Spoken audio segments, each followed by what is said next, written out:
여러분, 혹시 어머니를 잃고 나서야 그분의 소중함을 깨달은 적이 있으신가요? 오늘 우리가 나눌 이야기는 부처님의 10대 제자 중 신통제일로 불린 목련존자의 이야기입니다. 그는 모든 것을 꿰뚫어 볼 수 있는 천안통을 얻었지만 정작 가장 보고 싶었던 것은 돌아가신 어머니의 모습이었습니다. 목련존자는 득도한 후 천안통으로 삼계육도를 두루 살펴보았습니다. 하늘나라의 신들도 지옥의 중생들도 모든 존재의 모습이 그의 눈에 들어왔지만 어머니는 보이지 않았습니다. 마침내 그는 아기도에서 어머니를 발견했습니다. 그런데 어머니의 모습은 상상할 수 없을 만큼 처참했습니다. 머리카락은 헝클어지고 몸은 앙상하게 말랐으며 목구멍은 바늘구멍처럼 가늘고 배는 북처럼 부풀어 있었습니다. 목련존자는 즉시 어머니께 달려가 음식과 물을 드렸습니다. 하지만 음식이 어머니의 입에 닿기도 전에 불로 변해버렸고 물 또한 마찬가지였습니다. 아무리 신통력이 뛰어난 목련존자라 해도 업보의 힘 앞에서는 속수무책이었습니다. 그는 통곡하며 부처님께 달려가 도움을 청했습니다.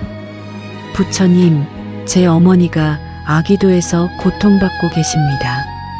무엇을 해야 어머니를 구할 수 있을까요? 목련존자의 간절한 호소를 들은 부처님은 자비로운 미소를 지으며 말씀하셨습니다.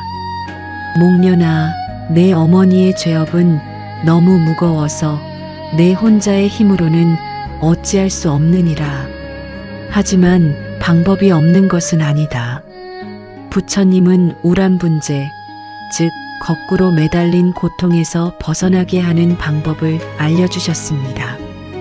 매년 7월 15일 여름 안거를 마친 많은 수행자들에게 음식과 의복을 공양하여라. 그 공덕으로 내 어머니뿐만 아니라 7대 조상까지도 고통에서 벗어날 수 있을 것이다. 이것이 바로 우리가 지금까지 지켜오고 있는 백중날의 시작입니다. 목련존자는 부처님의 가르침에 따라 많은 승려들에게 정성스럽게 공양을 올렸습니다.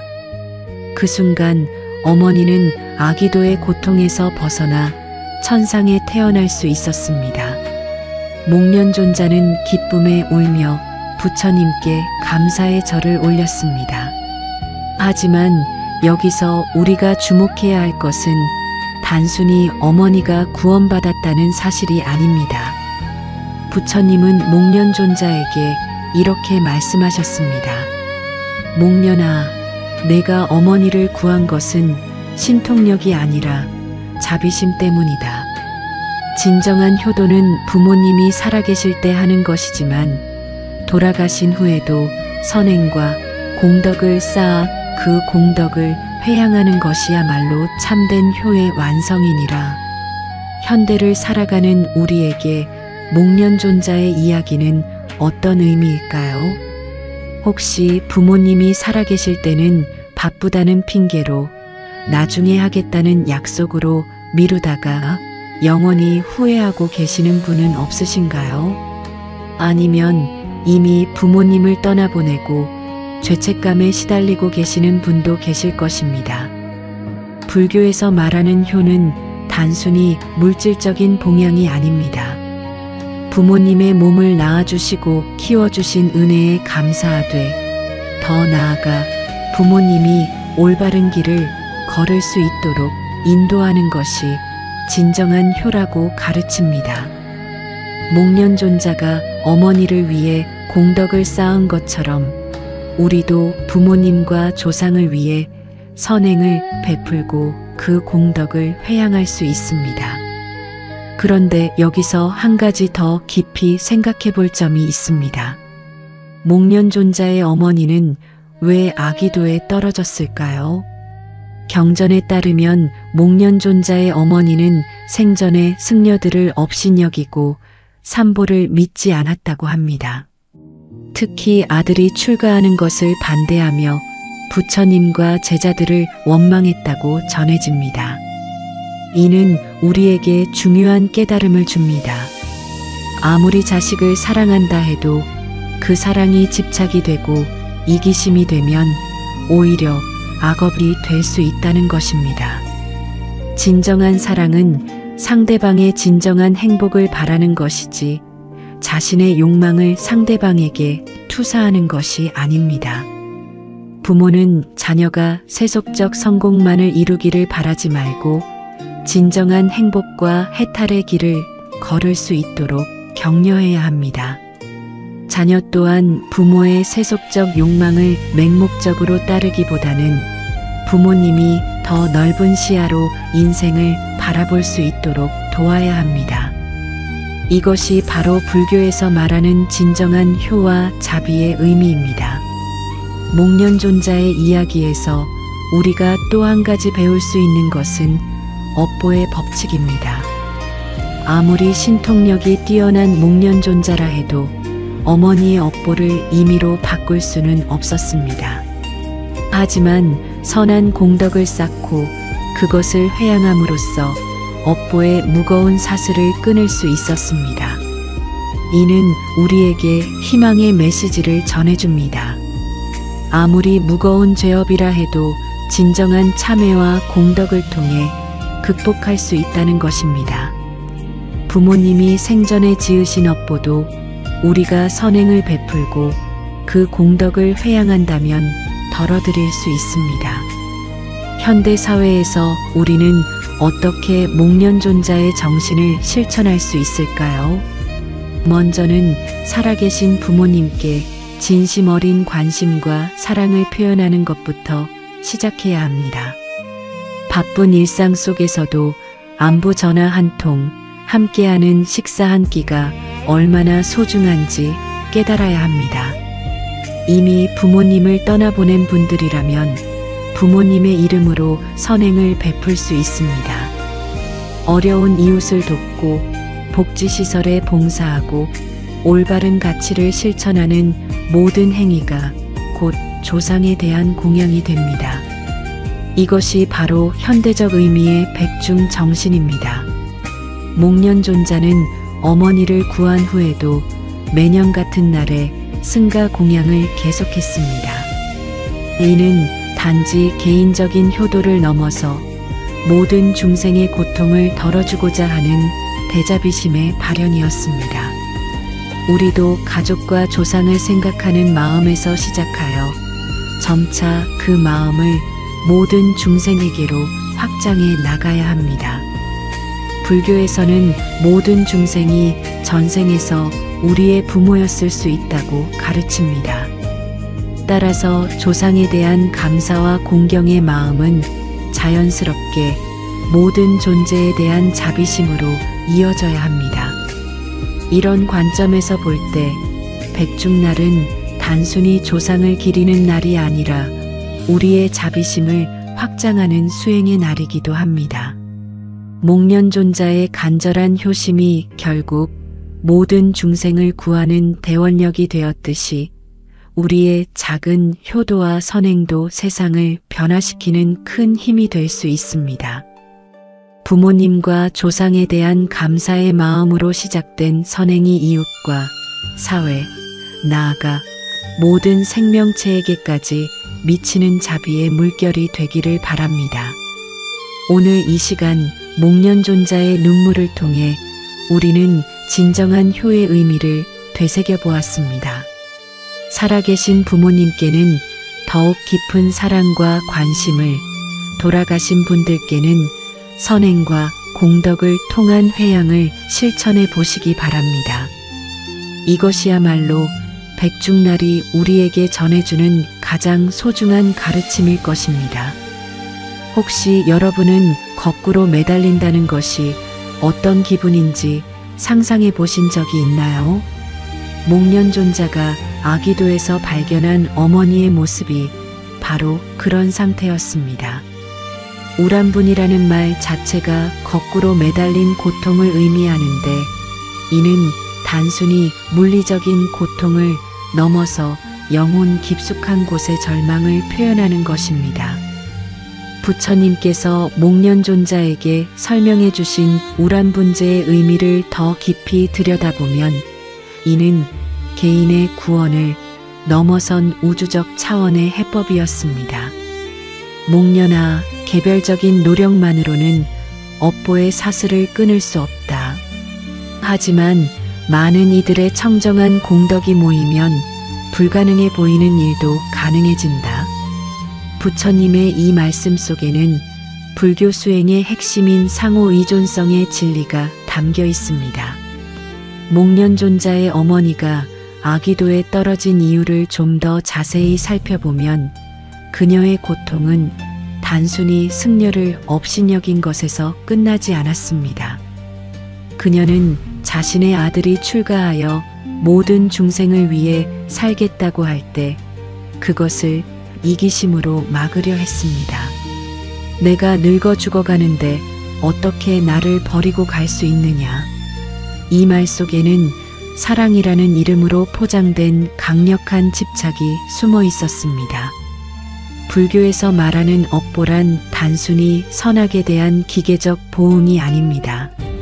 우리의 모든 생각과 말과 행동이 만들어내는 에너지의 흐름이며 그것이 축적되어 우리의 운명을 결정하는 법칙입니다.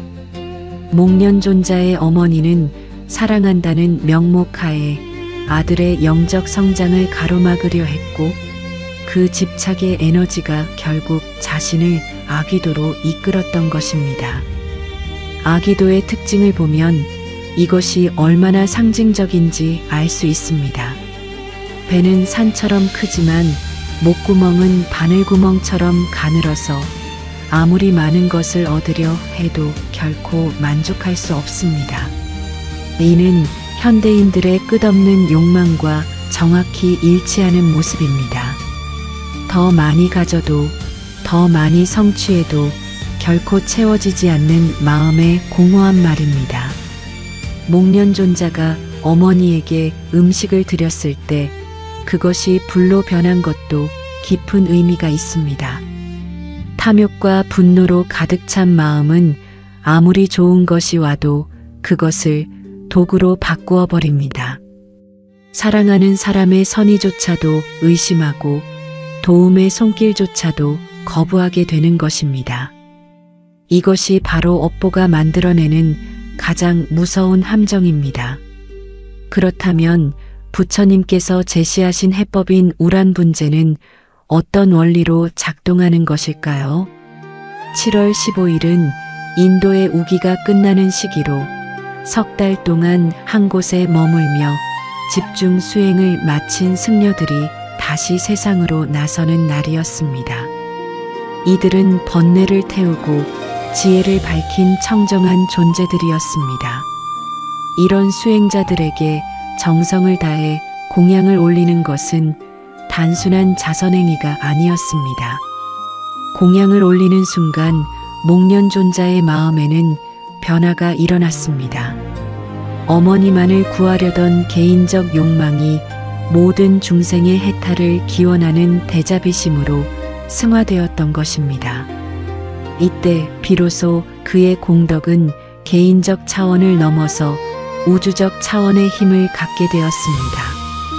이것이 바로 불교에서 말하는 회양의 힘입니다. 회양이란 자신이 쌓은 공덕을 혼자만 가지려 하지 않고 모든 중생과 나누는 것입니다. 목련존자는 어머니를 위해 시작한 공양이지만 그 순간 마음속으로 이렇게 발언했을 것입니다. 이 공덕으로 우리 어머니뿐만 아니라 아기도에서 고통받는 모든 존재들이 해탈하기를 바랍니다. 바로 이 순간 기적이 일어났습니다. 불교의 연기법에 따르면 모든 존재는 서로 연결되어 있습니다. 내 어머니의 고통과 다른 누군가의 어머니의 고통이 본질적으로 다르지 않습니다. 따라서 진정으로 어머니를 구하려면 모든 어머니들을 구해야 하고 나 자신을 해탈시키려면 모든 중생을 해탈시켜야 합니다. 이것이 대승불교의 보살도 정신입니다. 현대인들이 겪는 많은 고통도 사실은 악의도적 성격을 띠고 있습니다. 물질적으로는 풍요로워졌지만 정신적으로는 더욱 메마르고 있습니다. SNS를 통해 끊임없이 타인과 비교하며 스스로를 괴롭히고 더 많은 성공과 인정을 갈구하지만 결코 만족하지 못합니다. 이런 현대인의 모습이 바로 목이 가늘고 배가 큰 아기의 모습과 다를 바 없습니다. 그렇다면 우리는 어떻게 이런 악의도적 삶에서 벗어날 수 있을까요? 목련존자의 방법을 현대적으로 해석해보면 먼저 나만의 행복을 추구하던 관점에서 벗어나야 합니다. 내 가족만, 내 성공만, 내 행복만을 생각하는 좁은 시야를 버리고 더 넓은 차원에서 삶을 바라봐야 합니다. 베풀매 실천이 그 시작입니다. 목련존자가 승가에 공양을 올린 것처럼 우리도 어려운 이웃을 위해 나누어 줄 수 있는 것들을 찾아야 합니다. 돈이나 물질뿐만 아니라 시간, 관심, 따뜻한 말 한마디도 소중한 보시가 될 수 있습니다. 이런 베풀물 통해 우리는 이기심의 좁은 울타리에서 벗어나 더 큰 존재가 될 수 있습니다. 하지만 여기서 중요한 것은 베품의 동기입니다. 목련존자가 단순히 어머니만을 구하려 했다면 그 효과는 제한적이었을 것입니다. 하지만 그가 모든 중생의 고통을 함께 품고 기원했기에 진정한 구원이 가능했습니다. 우리의 베품도 마찬가지입니다. 조건 없는 자비심에서 우러나온 베품만이 진정한 변화를 만들어낼 수 있습니다. 업보의 법칙을 이해하는 것도 중요합니다. 목련존자의 어머니가 겪은 고통은 그녀 자신이 만들어낸 것이었습니다. 하지만 그렇다고 해서 그 고통을 당연하게 여기거나 방치해서는 안 됩니다. 업보는 고정불변한 운명이 아니라 새로운 선업을 통해 변화시킬 수 있는 에너지의 흐름입니다. 우리가 지금 이 순간 선한 생각을 하고 선한 말을 하고 선한 행동을 한다면 그것은 즉시 우리의 업보를 정화시키기 시작합니다. 과거의 잘못으로 인한 괴로움이 있다면 그것을 후회와 자책으로 되새기기보다는 지금부터의 올바른 삶으로 상쇄시켜 나가야 합니다. 이것이 바로 참회와 정진의 진정한 의미입니다. 목련존자의 어머니가 천상에 태어난 것은 단순히 아들의 공덕 때문이 아니었습니다. 공양을 받는 순간 그녀 자신도 마음의 변화를 겪었기 때문입니다. 아들을 독차지하려 했던 이기심이 아들의 위대한 사랑을 깨닫는 감사심으로 바뀌었고 그 순간 그녀의 업보도 함께 변화했던 것입니다. 이는 우리에게 중요한 깨달음을 줍니다. 아무리 타인이 우리를 위해 공덕을 쌓아준다 해도 우리 자신의 마음이 변하지 않으면 진정한 구원은 일어나지 않습니다. 반대로 우리가 진심으로 참회하고 변화하려 한다면 작은 도움이라도 큰 변화의 계기가 될 수 있습니다. 현대 사회에서 우리가 실천할 수 있는 우란분재의 정신은 무엇일까요? 먼저는 우리 자신이 청정한 마음을 갖도록 노력하는 것입니다. 매일 조금씩이라도 명상하고 자신의 마음을 돌아보며 탐욕과 분노와 어리석음을 줄여나가야 합니다. 그래야 우리의 베품도 진정한 힘을 가질 수 있습니다. 또한 베풀물 실천할 때도 회양의 정신을 잊지 말아야 합니다. 내 가족만을 위한 기원이 아니라 모든 존재의 행복을 바라는 마음으로 선행을 베풀어야 합니다. 이렇게 할 때 우리의 작은 노력도 우주적 차원의 변화를 만들어낼 수 있습니다.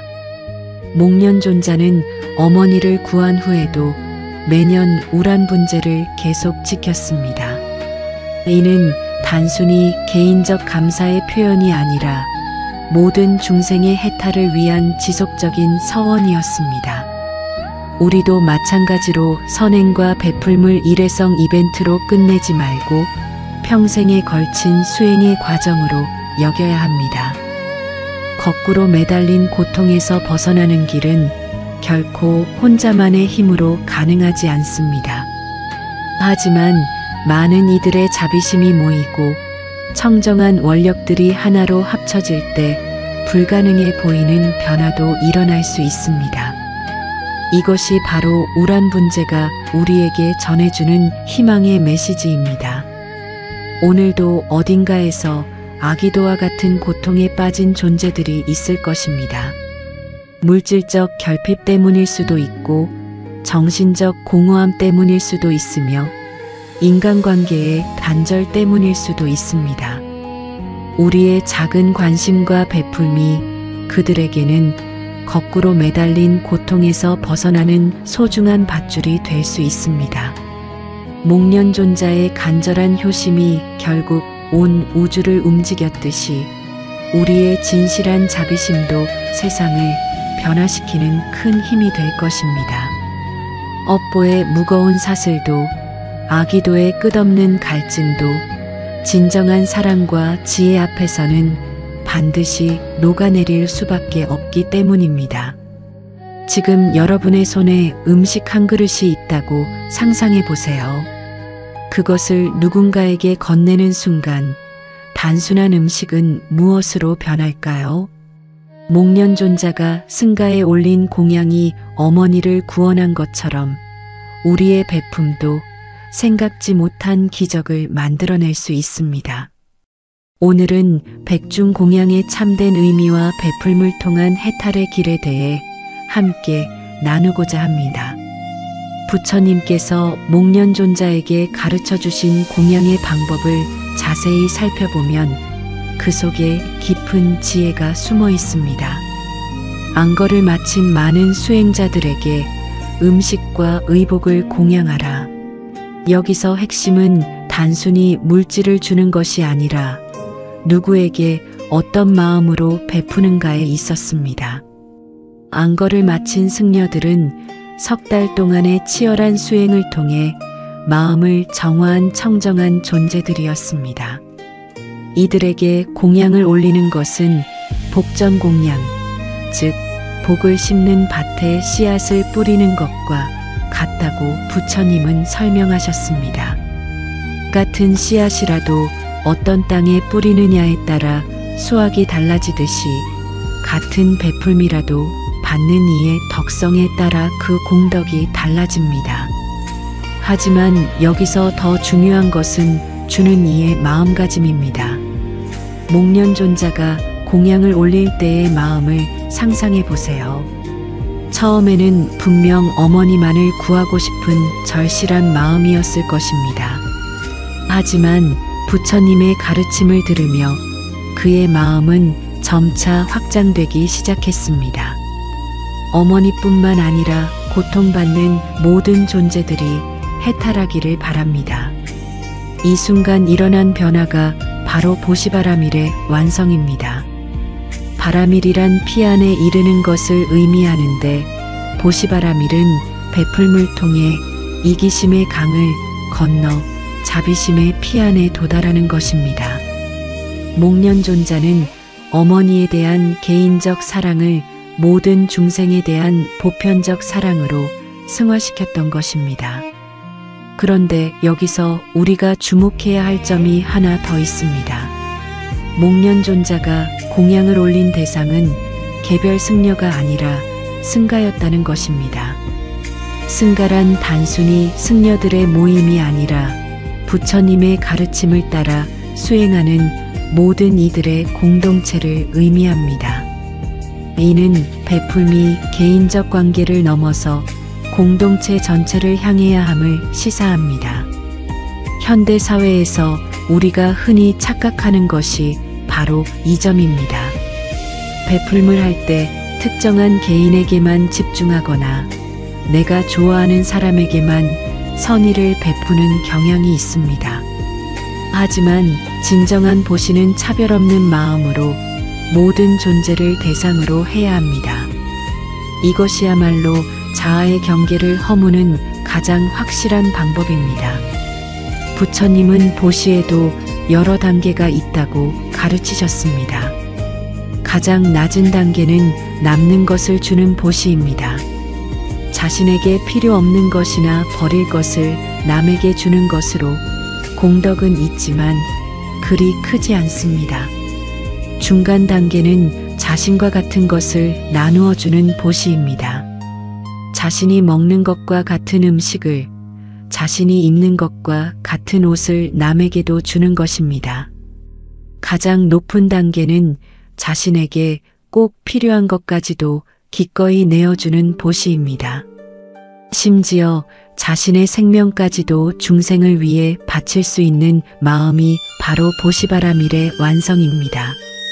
물론 우리 모두가 당장 이런 수준에 도달할 수는 없겠지만 점진적으로 베풀매 범위와 깊이를 넓혀나갈 수 있습니다.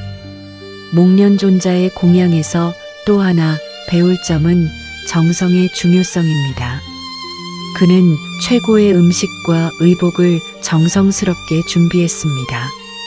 여기서 중요한 것은 비싼 것을 주었다는 사실이 아니라 최선을 다했다는 마음가짐입니다. 가난한 이라도 자신이 가진 것 중 최고를 정성껏 준비한다면 그 공덕은 부자의 호화로운 공양과 다르지 않습니다. 불교 경전에는 이런 이야기가 있습니다. 한 가난한 노파가 기름 한 방울로 등불을 켜서 부처님께 공양했는데 왕이 올린 수많은 등불보다 그 작은 등불이 더 밝게 빛났다고 합니다. 이는 정성과 진심이 물질의 가치보다 훨씬 중요함을 보여주는 이야기입니다. 현대인들이 베풀물 실천할 때 자주 범하는 실수가 있습니다. 베풀 때는 상대방이 고마워하기를 기대하고 베푼 후에는 그 사실을 잊지 못해 계속 마음에 담아두는 것입니다. 심지어 상대방이 충분히 고마워하지 않는다고 느끼면 섭섭해하기도 합니다. 이런 마음으로는 진정한 보시가 될 수 없습니다. 부처님께서 설하신 삼륜청정의 가르침을 보면 진정한 보시는 주는 이와 받는 이, 그리고 주는 물건에 대한 집착을 모두 비워내는 것입니다. 내가 주었다는 자만심도, 상대가 받아야 한다는 강요도, 이것을 주었으니 저것을 받아야 한다는 계산도 모두 버려야 합니다. 마치 오른손이 왼손에게 무언가를 건네주듯이 자연스럽고 조건 없는 베풀미 되어야 합니다. 목련존자가 어머니를 구한 후 매년 계속해서 우람분재를 지킨 것도 이런 맥락에서 이해할 수 있습니다. 그는 더 이상 개인적 목적을 위해 공양하지 않았습니다. 베품 자체가 수행이 되었고 자아를 확장하는 방법이 되었으며 모든 존재와 하나가 되는 길이 되었습니다. 이것이 바로 보시바라밀이 궁극적으로 지향하는 바입니다. 불교에서는 보시를 통해 얻을 수 있는 5가지 복을 말합니다. 첫째는 장수복으로 다른 생명을 살리고 보호하는 마음으로 베풀면 자신도 장수할 수 있습니다. 둘째는 단정복으로 아름다운 마음으로 베풀면 외모도 아름다워집니다. 셋째는 안락복으로 남의 고통을 덜어주면 자신도 편안해집니다. 넷째는 기력복으로 약한 이를 도우면 자신도 힘이 생깁니다. 다섯째는 지혜복으로 진리를 나누어 주면 자신의 지혜도 늘어납니다. 하지만 이런 복을 바라고 베푸는 것은 아직 완전한 보시가 아닙니다. 진정한 보시는 아무것도 바라지 않는 무주상 보시여야 합니다. 그렇다면 현대 사회에서 우리는 어떻게 백중 공양의 정신을 실천할 수 있을까요? 먼저는 물질적 나눔부터 시작할 수 있습니다. 어려운 이웃을 위한 기부, 복지시설에서의 봉사, 홀로 계신 어르신들을 위한 밑반찬 나눔 등이 모두 현대적 의미의 공양입니다. 중요한 것은 금액의 크기가 아니라 정성의 깊이입니다. 하지만 물질적 나눔을 넘어서 더 깊은 차원의 보시도 가능합니다. 시간을 내어 누군가의 이야기를 들어주는 것, 따뜻한 위로의 말을 건네는 것, 미소로 인사하는 것도 모두 귀중한 베풀미입니다. 특히 현대 사회에서는 물질적 풍요보다 정신적 위로와 소통이 더 절실한 경우가 많습니다. 지식과 기술을 나누는 것도 훌륭한 보시입니다. 자신이 가진 전문성을 활용하여 다른 이들을 돕고 후배들을 가르치며 사회에 기여하는 모든 활동이 법보시에 해당합니다. 부처님의 가르침을 전하는 것이야말로 가장 큰 보시라고 했듯이 올바른 지식과 지혜를 나누는 것은 매우 큰 공덕을 쌓는 일입니다. 환경 보호를 위한 작은 실천들도 넓은 의미의 보시로 볼 수 있습니다. 일회용품 사용을 줄이고 에너지를 절약하며 자연을 보호하는 모든 노력이 미래 세대와 모든 생명체를 위한 베품입니다. 지구라는 공동체에서 살아가는 우리는 서로에게 그리고 자연에게 빚을 지고 있기 때문입니다. 목련존자의 공양이 단순히 음식을 주는 것을 넘어서 마음의 변화를 이끌어낸 것처럼 우리의 베품도 상대방의 마음을 움직일 수 있어야 합니다. 도움을 받는 이로 하여금 감사함을 느끼게 하고 자신도 언젠가 다른 이를 도와야겠다는 선한 마음을 갖게 하는 것이 진정한 보시의 완성입니다. 이를 위해서는 베풀 때의 자세가 매우 중요합니다. 상대방을 불쌍히 여기거나 자신이 우월하다는 마음을 갖지 말고 오히려 도움을 받을 기회를 주는 것에 감사하는 마음을 가져야 합니다. 부처님께서는 보시할 때 받는 이가 주는 이에게 더 큰 선물을 준다고 하셨는데 이는 베풀물 통해 공덕을 쌓을 기회를 주기 때문입니다. 또한 베풀물 실천할 때는 지속성이 중요합니다. 목련존자가 일회성 공양으로 끝내지 않고 매년 계속 지켜나간 것처럼 우리도 꾸준히 나누는 삶을 살아야 합니다. 작은 것이라도 정기적으로 지속적으로 베푸는 것이 큰 것을 가끔 베푸는 것보다 훨씬 의미 있습니다. 회양의 정신도 잊지 말아야 합니다. 내가 베푼 공덕이 나만을 위한 것이 아니라 모든 존재의 행복을 위한 것이라는 마음으로 회양해야 합니다. 이 공덕으로 모든 중생이 고통에서 벗어나고 궁극적 행복인 열반을 얻기를 바랍니다. 이런 마음으로 회양할 때 우리의 작은 베품도 무한한 공덕이 될 수 있습니다. 베풀물 통한 해탈의 길은 결코 쉽지 않습니다. 우리 안에 이기심과 탐욕, 계산하는 마음과 끊임없이 싸워야 하기 때문입니다. 하지만 조금씩 연습하고 실천하다 보면 베풀미 점차 자연스러운 습관이 되고 나아가 존재 방식 자체가 됩니다. 그때 우리는 베풀물 통해 진정한 자유와 행복을 경험하게 될 것입니다. 목련존자의 어머니가 아기도에서 천상으로 올라간 것은 단순히 장소가 바뀐 것이 아니었습니다.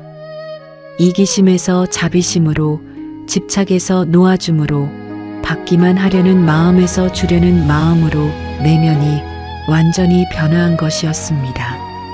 이런 변화야말로 진정한 해탈이며 우리 모두가 지향해야 할 목표입니다.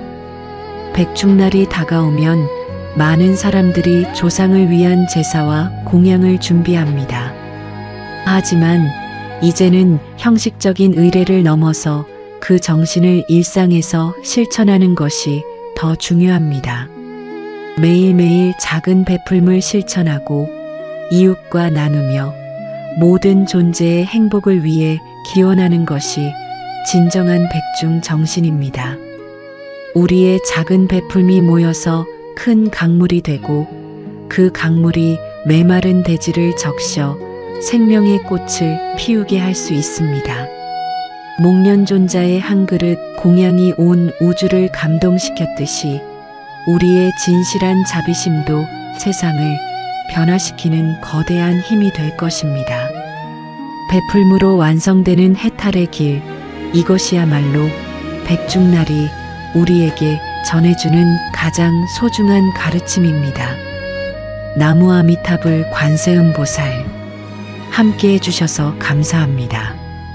나무 아미타불 관세음보살은 지혜의 아미타불과 자비의 관세음보살께 귀의한다는 뜻입니다. 이 염송 한마디가 마음을 맑히고 삶을 부드럽게 합니다. 댓글에 나무 아미타불 관세음보살을 한번 남겨보세요. 당신의 그 한마디가 복덕의 씨앗이 되어 바라던 일이 이뤄지기를 기도드립니다. 여러분, 혹시 어머니를 잃고 나서야 그분의 소중함을 깨달은 적이 있으신가요? 오늘 우리가 나눌 이야기는 부처님의 10대 제자 중 신통제일로 불린 목련존자의 이야기입니다. 그는 모든 것을 꿰뚫어 볼 수 있는 천안통을 얻었지만 정작 가장 보고 싶었던 것은 돌아가신 어머니의 모습이었습니다. 목련존자는 득도한 후 천안통으로 삼계육도를 두루 살펴보았습니다. 하늘나라의 신들도 지옥의 중생들도 모든 존재의 모습이 그의 눈에 들어왔지만 어머니는 보이지 않았습니다. 마침내 그는 아기도에서 어머니를 발견했습니다. 그런데 어머니의 모습은 상상할 수 없을 만큼 처참했습니다. 머리카락은 헝클어지고 몸은 앙상하게 말랐으며 목구멍은 바늘구멍처럼 가늘고 배는 북처럼 부풀어 있었습니다. 목련존자는 즉시 어머니께 달려가 음식과 물을 드렸습니다. 하지만 음식이 어머니의 입에 닿기도 전에 불로 변해버렸고 물 또한 마찬가지였습니다. 아무리 신통력이 뛰어난 목련존자라 해도 업보의 힘 앞에서는 속수무책이었습니다. 그는 통곡하며 부처님께 달려가 도움을 청했습니다. 부처님, 제 어머니가 아기도에서 고통받고 계십니다. 무엇을 해야 어머니를 구할 수 있을까요? 목련존자의 간절한 호소를 들은 부처님은 자비로운 미소를 지으며 말씀하셨습니다. 목련아, 내 어머니의 죄업은 너무 무거워서 내 혼자의 힘으로는 어찌할 수 없느니라. 하지만 방법이 없는 것은 아니다. 부처님은 우람분제, 즉 거꾸로 매달린 고통에서 벗어나게 하는 방법을 알려주셨습니다. 매년 7월 15일 여름 안거를 마친 많은 수행자들에게 음식과 의복을 공양하여라. 그 공덕으로 내 어머니뿐만 아니라 7대 조상까지도 고통에서 벗어날 수 있을 것이다. 이것이 바로 우리가 지금까지 지켜오고 있는 백중날의 시작입니다. 목련존자는 부처님의 가르침에 따라 많은 승려들에게 정성스럽게 공양을 올렸습니다. 그 순간 어머니는 아기도의 고통에서 벗어나 천상에 태어날 수 있었습니다. 목련존자는 기쁨에 울며 부처님께 감사의 절을 올렸습니다. 하지만 여기서 우리가 주목해야 할 것은 단순히 어머니가 구원받았다는 사실이 아닙니다. 부처님은 목련존자에게 이렇게 말씀하셨습니다. 목련아, 내가 어머니를 구한 것은 신통력이 아니라 자비심 때문이다. 진정한 효도는 부모님이 살아계실 때 하는 것이지만 돌아가신 후에도 선행과 공덕을 쌓아 그 공덕을 회양하는 것이야말로 참된 효의 완성이니라. 현대를 살아가는 우리에게 목련존자의 이야기는 어떤 의미일까요? 혹시 부모님이 살아계실 때는 바쁘다는 핑계로 나중에 하겠다는 약속으로 미루다가 영원히 후회하고 계시는 분은 없으신가요? 아니면 이미 부모님을 떠나보내고 죄책감에 시달리고 계시는 분도 계실 것입니다. 불교에서 말하는 효는 단순히 물질적인 봉양이 아닙니다. 부모님의 몸을 낳아주시고 키워주신 은혜에 감사하되 더 나아가 부모님이 올바른 길을 걸을 수 있도록 인도하는 것이 진정한 효라고 가르칩니다. 목련존자가 어머니를 위해 공덕을 쌓은 것처럼 우리도 부모님과 조상을 위해 선행을 베풀고 그 공덕을 회양할 수 있습니다. 그런데 여기서 한 가지 더 깊이 생각해 볼 점이 있습니다.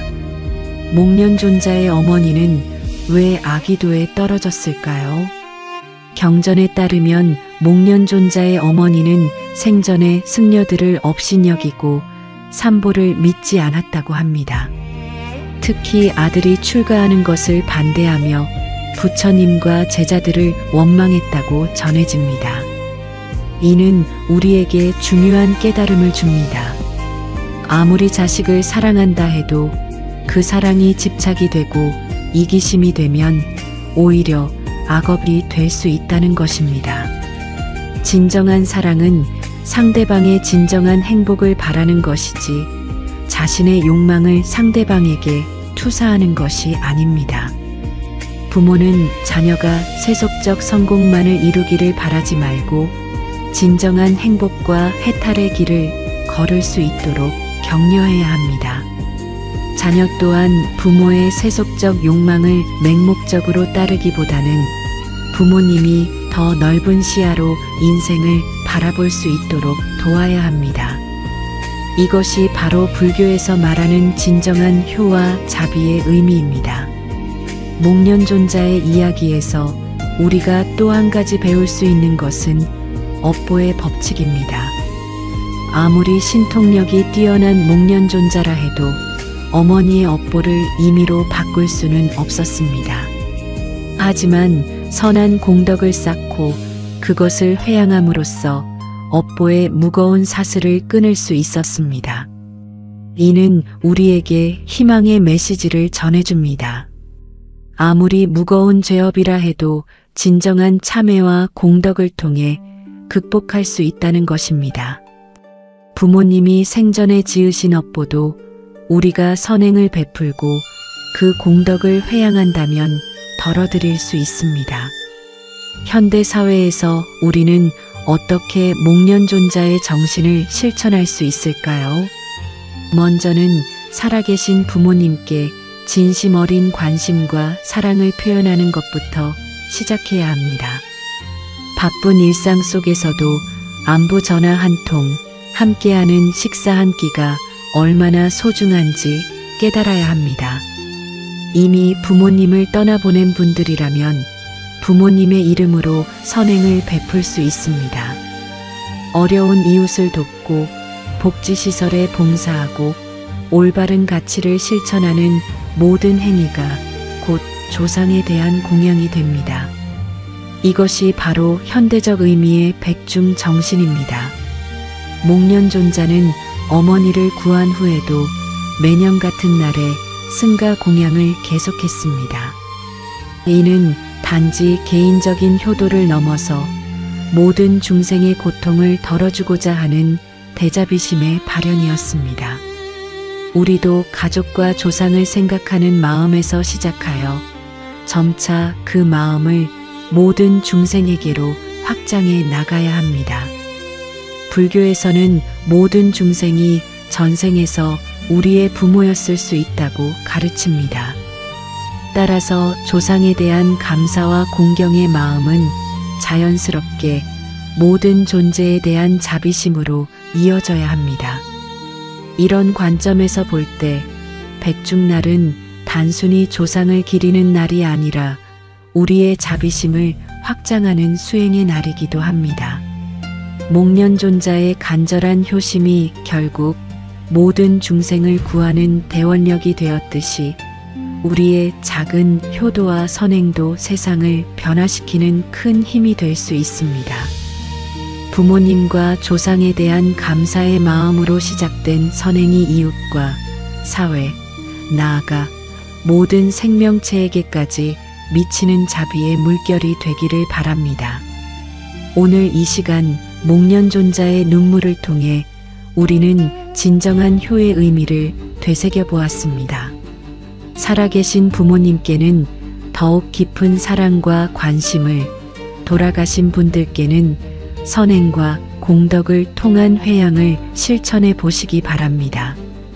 이것이야말로 백중날이 우리에게 전해주는 가장 소중한 가르침일 것입니다. 혹시 여러분은 거꾸로 매달린다는 것이 어떤 기분인지 상상해 보신 적이 있나요? 목련존자가 아기도에서 발견한 어머니의 모습이 바로 그런 상태였습니다. 우란분이라는 말 자체가 거꾸로 매달린 고통을 의미하는데 이는 단순히 물리적인 고통을 넘어서 영혼 깊숙한 곳의 절망을 표현하는 것입니다. 부처님께서 목련존자에게 설명해 주신 우란분제의 의미를 더 깊이 들여다보면 이는 개인의 구원을 넘어선 우주적 차원의 해법이었습니다. 목련아, 개별적인 노력만으로는 업보의 사슬을 끊을 수 없다. 하지만 많은 이들의 청정한 공덕이 모이면 불가능해 보이는 일도 가능해진다. 부처님의 이 말씀 속에는 불교 수행의 핵심인 상호 의존성의 진리가 담겨 있습니다. 목련존자의 어머니가 아기도에 떨어진 이유를 좀 더 자세히 살펴보면 그녀의 고통은 단순히 승려를 업신여긴 것에서 끝나지 않았습니다. 그녀는 자신의 아들이 출가하여 모든 중생을 위해 살겠다고 할 때 그것을 이기심으로 막으려 했습니다. 내가 늙어 죽어가는데 어떻게 나를 버리고 갈 수 있느냐. 이 말 속에는 사랑이라는 이름으로 포장된 강력한 집착이 숨어 있었습니다. 불교에서 말하는 업보란 단순히 선악에 대한 기계적 보응이 아닙니다. 우리의 모든 생각과 말과 행동이 만들어내는 에너지의 흐름이며 그것이 축적되어 우리의 운명을 결정하는 법칙입니다. 목련존자의 어머니는 사랑한다는 명목하에 아들의 영적 성장을 가로막으려 했고 그 집착의 에너지가 결국 자신을 아기도로 이끌었던 것입니다. 아기도의 특징을 보면 이것이 얼마나 상징적인지 알 수 있습니다. 배는 산처럼 크지만 목구멍은 바늘구멍처럼 가늘어서 아무리 많은 것을 얻으려 해도 결코 만족할 수 없습니다. 이는 현대인들의 끝없는 욕망과 정확히 일치하는 모습입니다.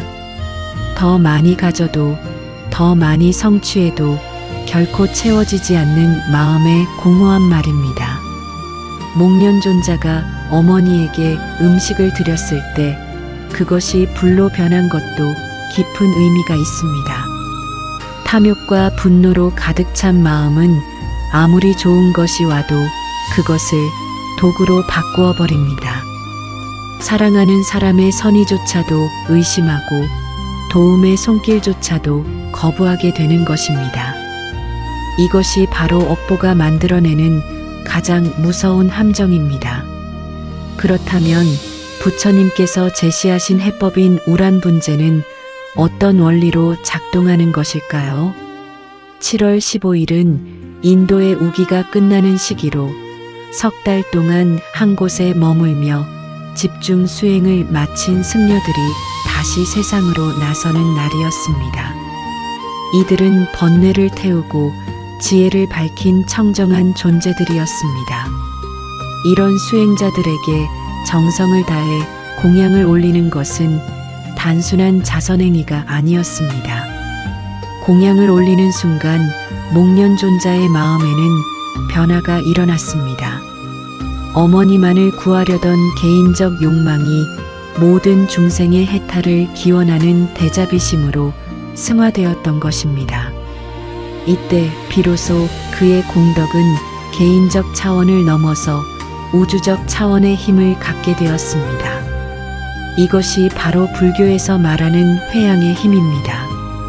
회양이란 자신이 쌓은 공덕을 혼자만 가지려 하지 않고 모든 중생과 나누는 것입니다. 목련존자는 어머니를 위해 시작한 공양이지만 그 순간 마음속으로 이렇게 발언했을 것입니다. 이 공덕으로 우리 어머니뿐만 아니라 아기도에서 고통받는 모든 존재들이 해탈하기를 바랍니다. 바로 이 순간 기적이 일어났습니다. 불교의 연기법에 따르면 모든 존재는 서로 연결되어 있습니다. 내 어머니의 고통과 다른 누군가의 어머니의 고통이 본질적으로 다르지 않습니다. 따라서 진정으로 어머니를 구하려면 모든 어머니들을 구해야 하고 나 자신을 해탈시키려면 모든 중생을 해탈시켜야 합니다. 이것이 대승불교의 보살도 정신입니다. 현대인들이 겪는 많은 고통도 사실은 아기도적 성격을 띠고 있습니다. 물질적으로는 풍요로워졌지만 정신적으로는 더욱 메마르고 있습니다. SNS를 통해 끊임없이 타인과 비교하며 스스로를 괴롭히고 더 많은 성공과 인정을 갈구하지만 결코 만족하지 못합니다. 이런 현대인의 모습이 바로 목이 가늘고 배가 큰 아기의 모습과 다를 바 없습니다. 그렇다면 우리는 어떻게 이런 아기도적 삶에서 벗어날 수 있을까요? 목련존자의 방법을 현대적으로 해석해보면 먼저 나만의 행복을 추구하던 관점에서 벗어나야 합니다. 내 가족만, 내 성공만, 내 행복만을 생각하는 좁은 시야를 버리고 더 넓은 차원에서 삶을 바라봐야 합니다. 베풀매 실천이 그 시작입니다. 목련존자가 승가에 공양을 올린 것처럼 우리도 어려운 이웃을 위해 나누어 줄 수 있는 것들을 찾아야 합니다. 돈이나 물질뿐만 아니라 시간, 관심, 따뜻한 말 한마디도 소중한 보시가 될 수 있습니다. 이런 베풀물 통해 우리는 이기심의 좁은 울타리에서 벗어나 더 큰 존재가 될 수 있습니다. 하지만 여기서 중요한 것은 베품의 동기입니다. 목련존자가 단순히 어머니만을 구하려 했다면 그 효과는 제한적이었을 것입니다. 하지만 그가 모든 중생의 고통을 함께 품고 기원했기에 진정한 구원이 가능했습니다. 우리의 베품도 마찬가지입니다. 조건 없는 자비심에서 우러나온 베품만이 진정한 변화를 만들어낼 수 있습니다. 업보의 법칙을 이해하는 것도 중요합니다. 목련존자의 어머니가 겪은 고통은 그녀 자신이 만들어낸 것이었습니다. 하지만 그렇다고 해서 그 고통을 당연하게 여기거나 방치해서는 안 됩니다. 업보는 고정불변한 운명이 아니라 새로운 선업을 통해 변화시킬 수 있는 에너지의 흐름입니다. 우리가 지금 이 순간 선한 생각을 하고 선한 말을 하고 선한 행동을 한다면 그것은 즉시 우리의 업보를 정화시키기 시작합니다. 과거의 잘못으로 인한 괴로움이 있다면 그것을 후회와 자책으로 되새기기보다는 지금부터의 올바른 삶으로 상쇄시켜 나가야 합니다. 이것이 바로 참회와 정진의 진정한 의미입니다. 목련존자의 어머니가 천상에 태어난 것은 단순히 아들의 공덕 때문이 아니었습니다. 공양을 받는 순간 그녀 자신도 마음의 변화를 겪었기 때문입니다. 아들을 독차지하려 했던 이기심이 아들의 위대한 사랑을 깨닫는 감사심으로 바뀌었고, 그 순간 그녀의 업보도 함께 변화했던 것입니다. 이는 우리에게 중요한 깨달음을 줍니다. 아무리 타인이 우리를 위해 공덕을 쌓아준다 해도 우리 자신의 마음이 변하지 않으면 진정한 구원은 일어나지 않습니다. 반대로 우리가 진심으로 참회하고 변화하려 한다면 작은 도움이라도 큰 변화의 계기가 될 수 있습니다. 현대 사회에서 우리가 실천할 수 있는 우란분재의 정신은 무엇일까요? 먼저는 우리 자신이 청정한 마음을 갖도록 노력하는 것입니다. 매일 조금씩이라도 명상하고 자신의 마음을 돌아보며 탐욕과 분노와 어리석음을 줄여나가야 합니다. 그래야 우리의 베품도 진정한 힘을 가질 수 있습니다. 또한 베풀물 실천할 때도 회양의 정신을 잊지 말아야 합니다. 내 가족만을 위한 기원이 아니라 모든 존재의 행복을 바라는 마음으로 선행을 베풀어야 합니다. 이렇게 할 때 우리의 작은 노력도 우주적 차원의 변화를 만들어낼 수 있습니다. 목련존자는 어머니를 구한 후에도 매년 우란분재를 계속 지켰습니다. 이는 단순히 개인적 감사의 표현이 아니라 모든 중생의 해탈을 위한 지속적인 서원이었습니다. 우리도 마찬가지로 선행과 베풀물 일회성 이벤트로 끝내지 말고 평생에 걸친 수행의 과정으로 여겨야 합니다. 거꾸로 매달린 고통에서 벗어나는 길은 결코 혼자만의 힘으로 가능하지 않습니다. 하지만 많은 이들의 자비심이 모이고 청정한 원력들이 하나로 합쳐질 때 불가능해 보이는 변화도 일어날 수 있습니다. 이것이 바로 우란분재가 우리에게 전해주는 희망의 메시지입니다. 오늘도 어딘가에서 아기도와 같은 고통에 빠진 존재들이 있을 것입니다. 물질적 결핍 때문일 수도 있고 정신적 공허함 때문일 수도 있으며 인간관계의 단절 때문일 수도 있습니다. 우리의 작은 관심과 베풀미 그들에게는 거꾸로 매달린 고통에서 벗어나는 소중한 밧줄이 될 수 있습니다. 목련존자의 간절한 효심이 결국 온 우주를 움직였듯이 우리의 진실한 자비심도 세상을 변화시키는 큰 힘이 될 것입니다. 업보의 무거운 사슬도 아기도의 끝없는 갈증도 진정한 사랑과 지혜 앞에서는 반드시 녹아내릴 수밖에 없기 때문입니다. 지금 여러분의 손에 음식 한 그릇이 있다고 상상해 보세요. 그것을 누군가에게 건네는 순간 단순한 음식은 무엇으로 변할까요? 목련존자가 승가에 올린 공양이 어머니를 구원한 것처럼 우리의 베품도 생각지 못한 기적을 만들어낼 수 있습니다. 오늘은 백중공양의 참된 의미와 베풀물 통한 해탈의 길에 대해 함께 나누고자 합니다.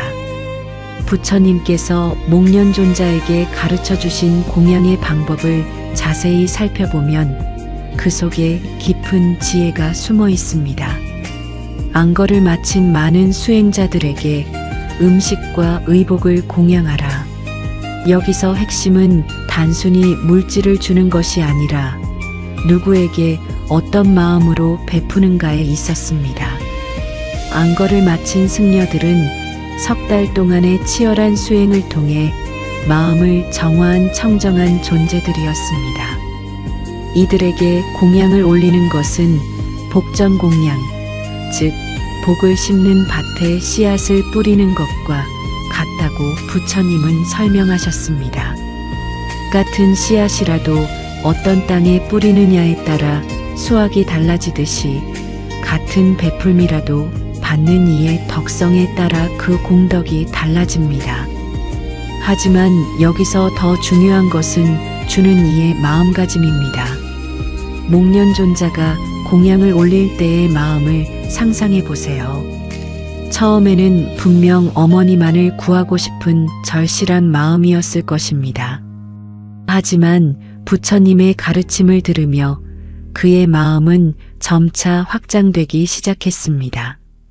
어머니뿐만 아니라 고통받는 모든 존재들이 해탈하기를 바랍니다.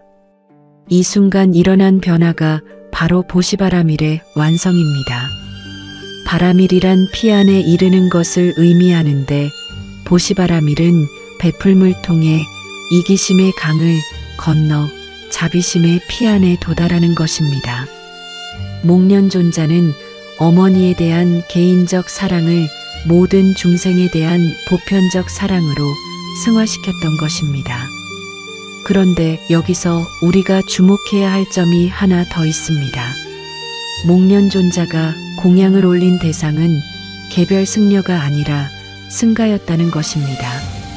승가란 단순히 승려들의 모임이 아니라 부처님의 가르침을 따라 수행하는 모든 이들의 공동체를 의미합니다.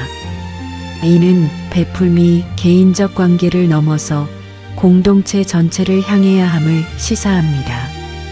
현대 사회에서 우리가 흔히 착각하는 것이 바로 이 점입니다. 베풀물 할 때 특정한 개인에게만 집중하거나 내가 좋아하는 사람에게만 선의를 베푸는 경향이 있습니다. 하지만 진정한 보시는 차별 없는 마음으로 모든 존재를 대상으로 해야 합니다. 이것이야말로 자아의 경계를 허무는 가장 확실한 방법입니다. 부처님은 보시에도 여러 단계가 있다고 가르치셨습니다. 가장 낮은 단계는 남는 것을 주는 보시입니다. 자신에게 필요 없는 것이나 버릴 것을 남에게 주는 것으로 공덕은 있지만 그리 크지 않습니다. 중간 단계는 자신과 같은 것을 나누어 주는 보시입니다. 자신이 먹는 것과 같은 음식을, 자신이 입는 것과 같은 옷을 남에게도 주는 것입니다. 가장 높은 단계는 자신에게 꼭 필요한 것까지도 기꺼이 내어주는 보시입니다. 심지어 자신의 생명까지도 중생을 위해 바칠 수 있는 마음이 바로 보시바라밀의 완성입니다. 물론 우리 모두가 당장 이런 수준에 도달할 수는 없겠지만 점진적으로 베풀매의 범위와 깊이를 넓혀 나갈 수 있습니다. 목련존자의 공양에서 또 하나 배울 점은 정성의 중요성입니다. 그는 최고의 음식과 의복을 정성스럽게 준비했습니다. 여기서 중요한 것은 비싼 것을 주었다는 사실이 아니라 최선을 다했다는 마음가짐입니다. 가난한 이라도 자신이 가진 것 중 최고를 정성껏 준비한다면 그 공덕은 부자의 호화로운 공양과 다르지 않습니다. 불교 경전에는 이런 이야기가 있습니다. 한 가난한 노파가 기름 한 방울로 등불을 켜서 부처님께 공양했는데 왕이 올린 수많은 등불보다 그 작은 등불이 더 밝게 빛났다고 합니다. 이는 정성과 진심이 물질의 가치보다 훨씬 중요함을 보여주는 이야기입니다. 현대인들이 베풀물 실천할 때 자주 범하는 실수가 있습니다. 베풀 때는 상대방이 고마워하기를 기대하고 베푼 후에는 그 사실을 잊지 못해 계속 마음에 담아두는 것입니다. 심지어 상대방이 충분히 고마워하지 않는다고 느끼면 섭섭해하기도 합니다. 이런 마음으로는 진정한 보시가 될 수 없습니다. 부처님께서 설하신 삼륜청정의 가르침을 보면 진정한 보시는 주는 이와 받는 이, 그리고 주는 물건에 대한 집착을 모두 비워내는 것입니다. 내가 주었다는 자만심도, 상대가 받아야 한다는 강요도, 이것을 주었으니 저것을 받아야 한다는 계산도 모두 버려야 합니다. 마치 오른손이 왼손에게 무언가를 건네주듯이 자연스럽고 조건 없는 베풀미 되어야 합니다. 목련존자가 어머니를 구한 후 매년 계속해서 우람분재를 지킨 것도 이런 맥락에서 이해할 수 있습니다. 그는 더 이상 개인적 목적을 위해 공양하지 않았습니다. 베품 자체가 수행이 되었고 자아를 확장하는 방법이 되었으며 모든 존재와 하나가 되는 길이 되었습니다. 이것이 바로 보시바라밀이 궁극적으로 지향하는 바입니다. 불교에서는 보시를 통해 얻을 수 있는 5가지 복을 말합니다. 첫째는 장수복으로 다른 생명을 살리고 보호하는 마음으로 베풀면 자신도 장수할 수 있습니다. 둘째는 단정복으로 아름다운 마음으로 베풀면 외모도 아름다워집니다. 셋째는 안락복으로 남의 고통을 덜어주면 자신도 편안해집니다. 넷째는 기력복으로 약한 이를 도우면 자신도 힘이 생깁니다. 다섯째는 지혜복으로 진리를 나누어 주면 자신의 지혜도 늘어납니다. 하지만 이런 복을 바라고 베푸는 것은 아직 완전한 보시가 아닙니다. 진정한 보시는 아무것도 바라지 않는 무주상 보시여야 합니다. 그렇다면 현대 사회에서 우리는 어떻게 백중공양의 정신을 실천할 수 있을까요? 먼저는 물질적 나눔부터 시작할 수 있습니다. 어려운 이웃을 위한 기부, 복지시설에서의 봉사, 홀로 계신 어르신들을 위한 밑반찬 나눔 등이 모두 현대적 의미의 공양입니다. 중요한 것은 금액의 크기가 아니라 정성의 깊이입니다. 하지만 물질적 나눔을 넘어서 더 깊은 차원의 보시도 가능합니다. 시간을 내어 누군가의 이야기를 들어주는 것, 따뜻한 위로의 말을 건네는 것, 미소로 인사하는 것도 모두 귀중한 베풀미입니다. 특히 현대 사회에서는 물질적 풍요보다 정신적 위로와 소통이 더 절실한 경우가 많습니다. 지식과 기술을 나누는 것도 훌륭한 보시입니다. 자신이 가진 전문성을 활용하여 다른 이들을 돕고 후배들을 가르치며 사회에 기여하는 모든 활동이 법보시에 해당합니다. 부처님의 가르침을 전하는 것이야말로 가장 큰 보시라고 했듯이 올바른 지식과 지혜를 나누는 것은 매우 큰 공덕을 쌓는 일입니다. 환경 보호를 위한 작은 실천들도 넓은 의미의 보시로 볼 수 있습니다. 일회용품 사용을 줄이고 에너지를 절약하며 자연을 보호하는 모든 노력이 미래 세대와 모든 생명체를 위한 베풀미입니다. 지구라는 공동체에서 살아가는 우리는 서로에게 그리고 자연에게 빚을 지고 있기 때문입니다. 목련존자의 공양이 단순히 음식을 주는 것을 넘어서 마음의 변화를 이끌어낸 것처럼 우리의 베품도 상대방의 마음을 움직일 수 있어야 합니다. 도움을 받는 이로 하여금 감사함을 느끼게 하고 자신도 언젠가 다른 이를 도와야겠다는 선한 마음을 갖게 하는 것이 진정한 보시의 완성입니다. 이를 위해서는 베풀 때의 자세가 매우 중요합니다. 상대방을 불쌍히 여기거나 자신이 우월하다는 마음을 갖지 말고 오히려 도움을 받을 기회를 주는 것에 감사하는 마음을 가져야 합니다. 부처님께서는 보시할 때 받는 이가 주는 이에게 더 큰 선물을 준다고 하셨는데 이는 베풀물 통해 공덕을 쌓을 기회를 주기 때문입니다. 또한 베풀물 실천할 때는 지속성이 중요합니다. 목련존자가 일회성 공양으로 끝내지 않고 매년 계속 지켜나간 것처럼 우리도 꾸준히 나누는 삶을 살아야 합니다. 작은 것이라도 정기적으로 지속적으로 베푸는 것이 큰 것을 가끔 베푸는 것보다 훨씬 의미 있습니다. 회양의 정신도 잊지 말아야 합니다.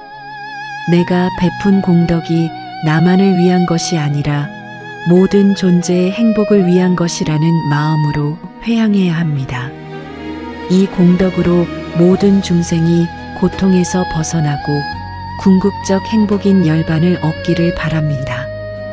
이런 마음으로 회향할 때 우리의 작은 베품도 무한한 공덕이 될 수 있습니다.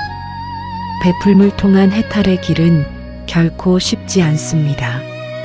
우리 안에 이기심과 탐욕, 계산하는 마음과 끊임없이 싸워야 하기 때문입니다. 하지만 조금씩 연습하고 실천하다 보면 베풀미 점차 자연스러운 습관이 되고 나아가 존재 방식 자체가 됩니다. 그때 우리는 베풀물 통해 진정한 자유와 행복을 경험하게 될 것입니다. 목련존자의 어머니가 아기도에서 천상으로 올라간 것은 단순히 장소가 바뀐 것이 아니었습니다. 이기심에서 자비심으로, 집착에서 놓아줌으로, 받기만 하려는 마음에서 주려는 마음으로 내면이 완전히 변화한 것이었습니다. 이런 변화야말로 진정한 해탈이며 우리 모두가 지향해야 할 목표입니다. 백중날이 다가오면 많은 사람들이 조상을 위한 제사와 공양을 준비합니다. 하지만 이제는 형식적인 의례를 넘어서 그 정신을 일상에서 실천하는 것이 더 중요합니다. 매일매일 작은 베풀물 실천하고 이웃과 나누며 모든 존재의 행복을 위해 기원하는 것이 진정한 백중 정신입니다. 우리의 작은 베풀미 모여서 큰 강물이 되고 그 강물이 메마른 대지를 적셔 생명의 꽃을 피우게 할 수 있습니다. 목련존자의 한 그릇 공양이 온 우주를 감동시켰듯이 우리의 진실한 자비심도 세상을 변화시키는 거대한 힘이 될 것입니다. 베풀무로 완성되는 해탈의 길, 이것이야말로 백중날이 우리에게 전해주는 가장 소중한 가르침입니다. 나무 아미타불 관세음보살 함께 해주셔서 감사합니다. 나무 아미타불 관세음보살은 지혜의 아미타불과 자비의 관세음보살께 귀의한다는 뜻입니다. 이 염송 한마디가 마음을 맑히고 삶을 부드럽게 합니다. 댓글에 나무 아미타불 관세음보살을 한번 남겨보세요. 당신의 그 한마디가 복덕의 씨앗이 되어 바라던 일이 이뤄지기를 기도드립니다. 여러분, 혹시 어머니를 잃고 나서야 그분의 소중함을 깨달은 적이 있으신가요? 오늘 우리가 나눌 이야기는 부처님의 10대 제자 중 신통제일로 불린 목련존자의 이야기입니다. 그는 모든 것을 꿰뚫어 볼 수 있는 천안통을 얻었지만 정작 가장 보고 싶었던 것은 돌아가신 어머니의 모습이었습니다. 목련존자는 득도한 후 천안통으로 삼계육도를 두루 살펴보았습니다. 하늘나라의 신들도 지옥의 중생들도 모든 존재의 모습이 그의 눈에 들어왔지만 어머니는 보이지 않았습니다. 마침내 그는 아기도에서 어머니를 발견했습니다. 그런데 어머니의 모습은 상상할 수 없을 만큼 처참했습니다. 머리카락은 헝클어지고 몸은 앙상하게 말랐으며 목구멍은 바늘구멍처럼 가늘고 배는 북처럼 부풀어 있었습니다. 목련존자는 즉시 어머니께 달려가 음식과 물을 드렸습니다. 하지만 음식이 어머니의 입에 닿기도 전에 불로 변해버렸고 물 또한 마찬가지였습니다. 아무리 신통력이 뛰어난 목련존자라 해도 업보의 힘 앞에서는 속수무책이었습니다. 그는 통곡하며 부처님께 달려가 도움을 청했습니다. 부처님, 제 어머니가 아기도에서 고통받고 계십니다. 무엇을 해야 어머니를 구할 수 있을까요? 목련존자의 간절한 호소를 들은 부처님은 자비로운 미소를 지으며 말씀하셨습니다. 목련아, 내 어머니의 죄업은 너무 무거워서 내 혼자의 힘으로는 어찌할 수 없느니라. 하지만 방법이 없는 것은 아니다. 부처님은 우람분제, 즉 거꾸로 매달린 고통에서 벗어나게 하는 방법을 알려주셨습니다. 매년 7월 15일 여름 안거를 마친 많은 수행자들에게 음식과 의복을 공양하여라. 그 공덕으로 내 어머니뿐만 아니라 7대 조상까지도 고통에서 벗어날 수 있을 것이다. 이것이 바로 우리가 지금까지 지켜오고 있는 백중날의 시작입니다. 목련존자는 부처님의 가르침에 따라 많은 승려들에게 정성스럽게 공양을 올렸습니다. 그 순간 어머니는 아기도의 고통에서 벗어나 천상에 태어날 수 있었습니다. 목련존자는 기쁨에 울며 부처님께 감사의 절을 올렸습니다. 하지만 여기서 우리가 주목해야 할 것은 단순히 어머니가 구원받았다는 사실이 아닙니다. 부처님은 목련존자에게 이렇게 말씀하셨습니다. 목련아, 내가 어머니를 구한 것은 신통력이 아니라 자비심 때문이다. 진정한 효도는 부모님이 살아계실 때 하는 것이지만 돌아가신 후에도 선행과 공덕을 쌓아 그 공덕을 회양하는 것이야말로 참된 효의 완성이니라. 현대를 살아가는 우리에게 목련존자의 이야기는 어떤 의미일까요? 혹시 부모님이 살아계실 때는 바쁘다는 핑계로 나중에 하겠다는 약속으로 미루다가 영원히 후회하고 계시는 분은 없으신가요? 아니면 이미 부모님을 떠나보내고 죄책감에 시달리고 계시는 분도 계실 것입니다. 불교에서 말하는 효는 단순히 물질적인 봉양이 아닙니다.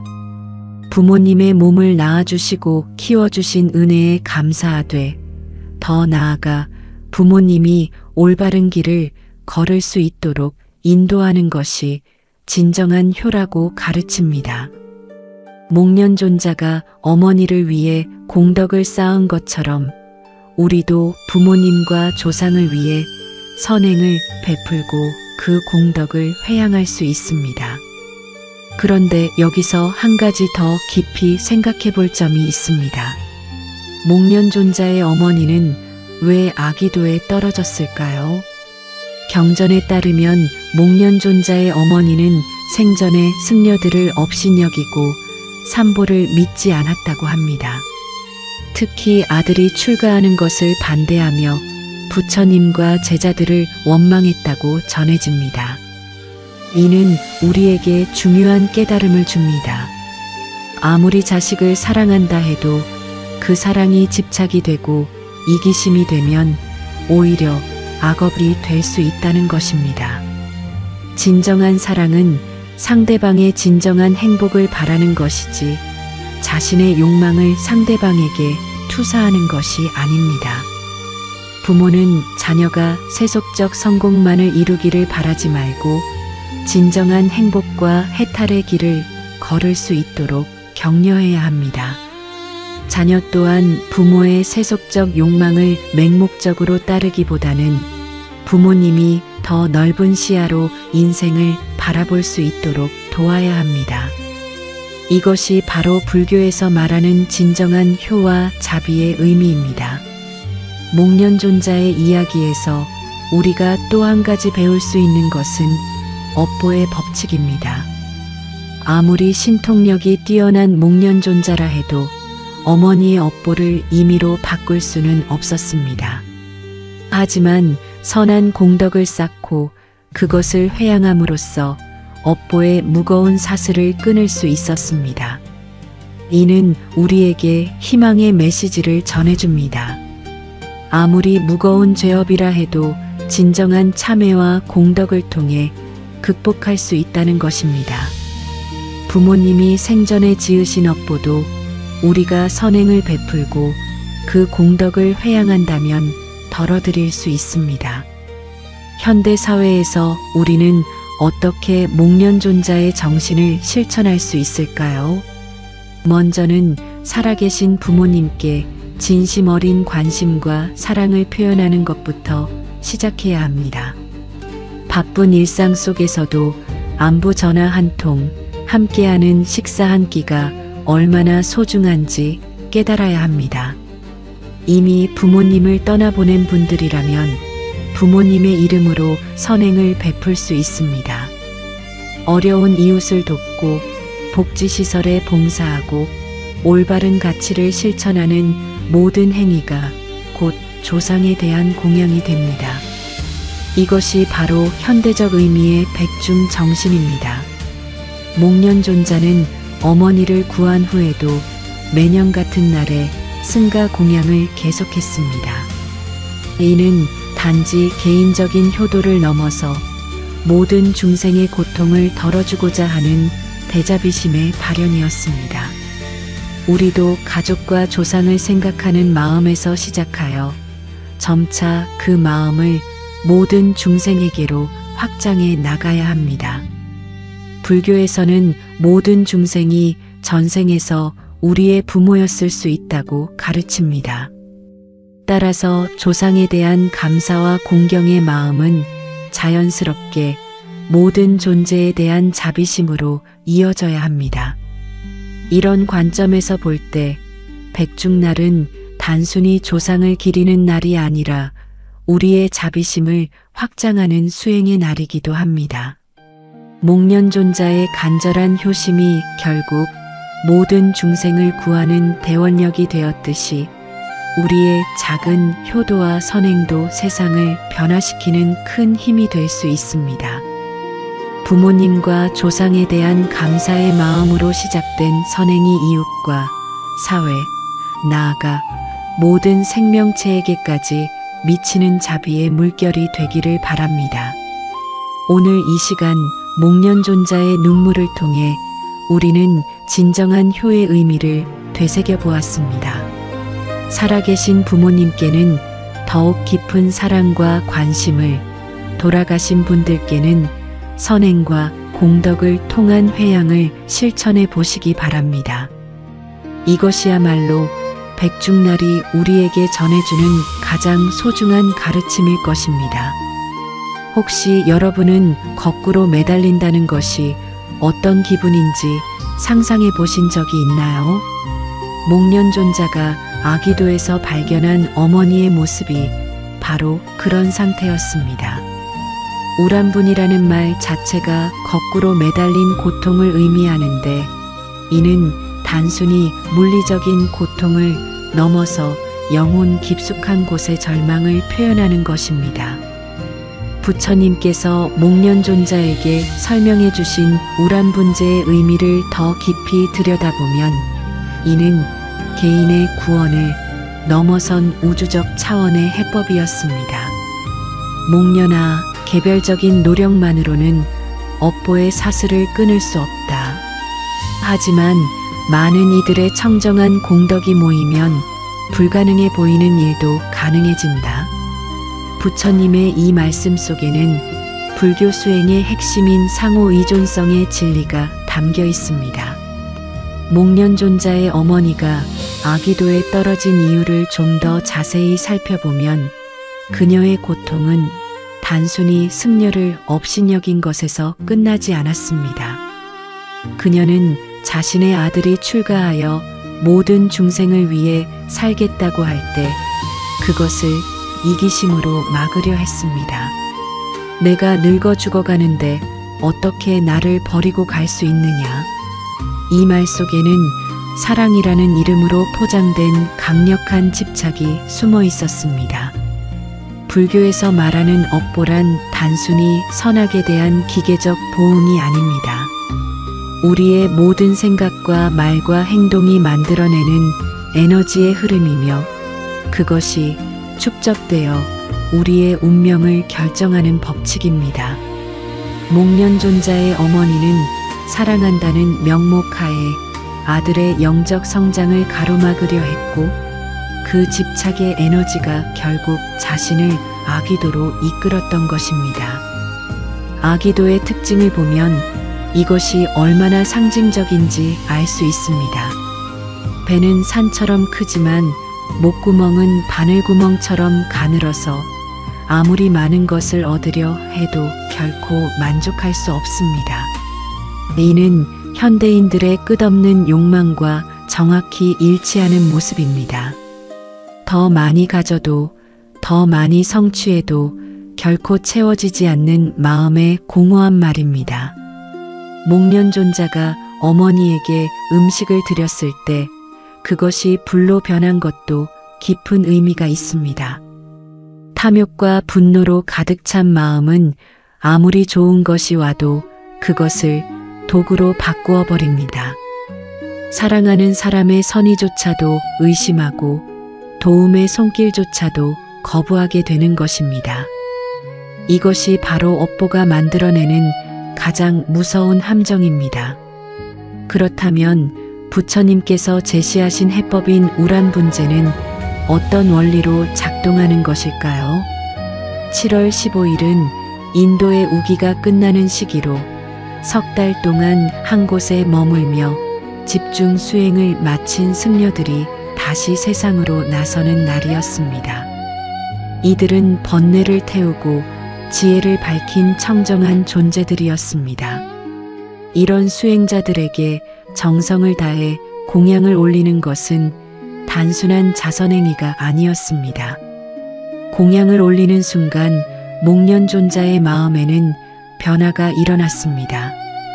어머니만을 구하려던 개인적 욕망이 모든 중생의 해탈을 기원하는 대자비심으로 승화되었던 것입니다. 이때 비로소 그의 공덕은 개인적 차원을 넘어서 우주적 차원의 힘을 갖게 되었습니다.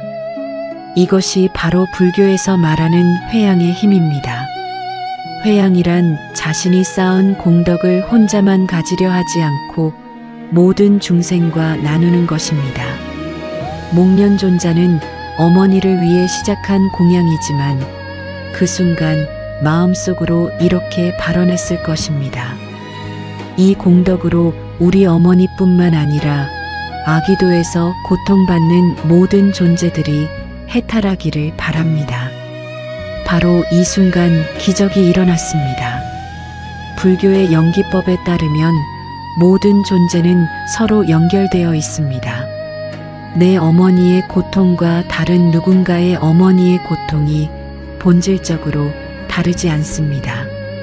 따라서 진정으로 어머니를 구하려면 모든 어머니들을 구해야 하고 나 자신을 해탈시키려면 모든 중생을 해탈시켜야 합니다.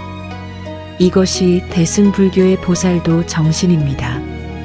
현대인들이 겪는 많은 고통도 사실은 아기도적 성격을 띠고 있습니다. 물질적으로는 풍요로워졌지만 정신적으로는 더욱 메마르고 있습니다.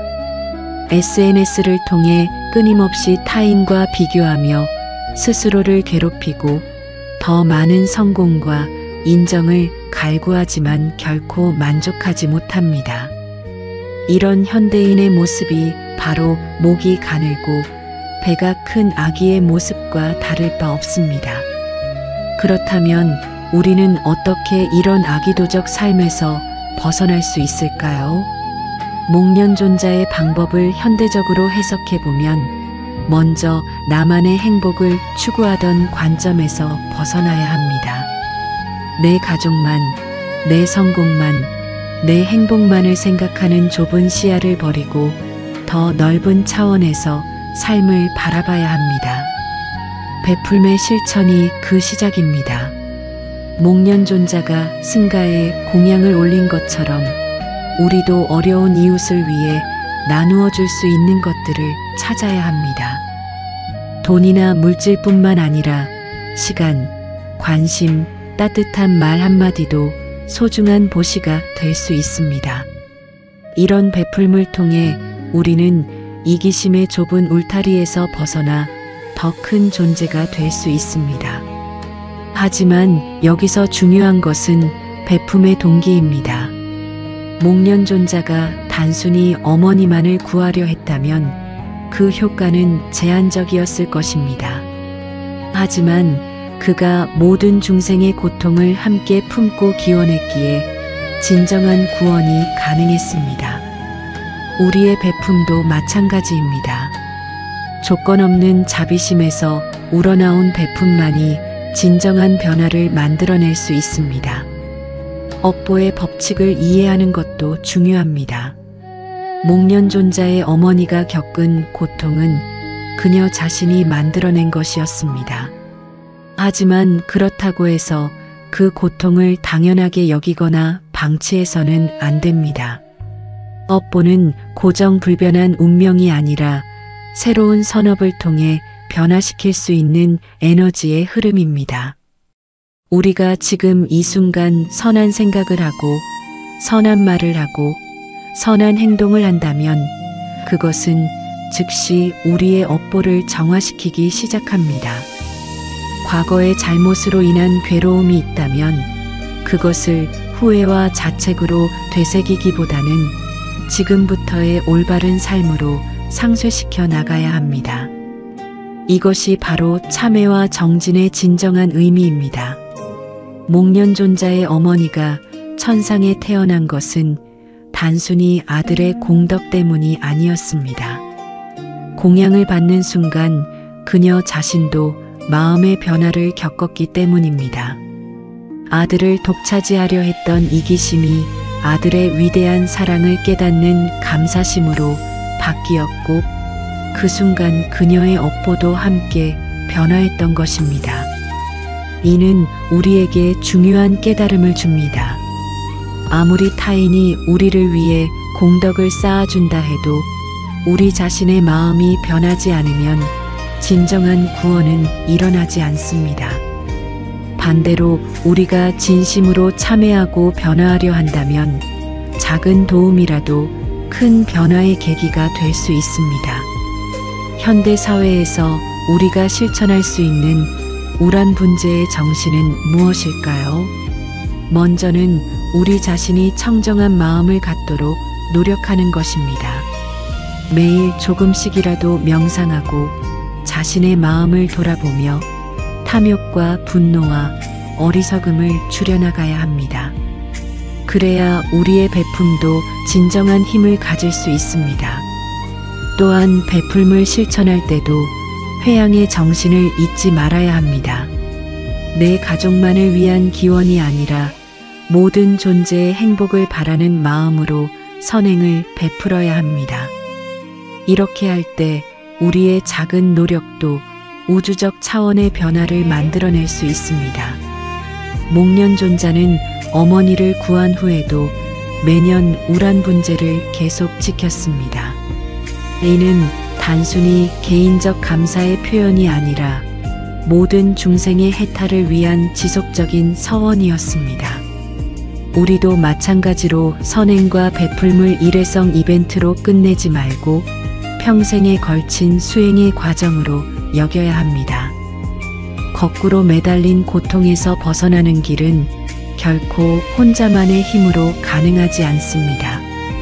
하지만 많은 이들의 자비심이 모이고 청정한 원력들이 하나로 합쳐질 때 불가능해 보이는 변화도 일어날 수 있습니다. 이것이 바로 우란분재가 우리에게 전해주는 희망의 메시지입니다. 오늘도 어딘가에서 아기도와 같은 고통에 빠진 존재들이 있을 것입니다. 물질적 결핍 때문일 수도 있고 정신적 공허함 때문일 수도 있으며 인간관계의 단절 때문일 수도 있습니다. 우리의 작은 관심과 베품이 그들에게는 거꾸로 매달린 고통에서 벗어나는 소중한 밧줄이 될 수 있습니다.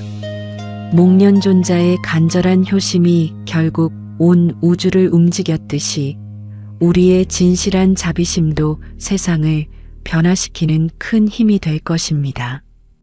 업보의 무거운 사슬도 아기도의 끝없는 갈증도 진정한 사랑과 지혜 앞에서는 반드시 녹아내릴 수밖에 없기 때문입니다. 지금 여러분의 손에 음식 한 그릇이 있다고 상상해 보세요. 그것을 누군가에게 건네는 순간 단순한 음식은 무엇으로 변할까요? 목련존자가 승가에 올린 공양이 어머니를 구원한 것처럼 우리의 베품도 생각지 못한 기적을 만들어낼 수 있습니다. 오늘은 백중공양의 참된 의미와 베풀물 통한 해탈의 길에 대해 함께 나누고자 합니다.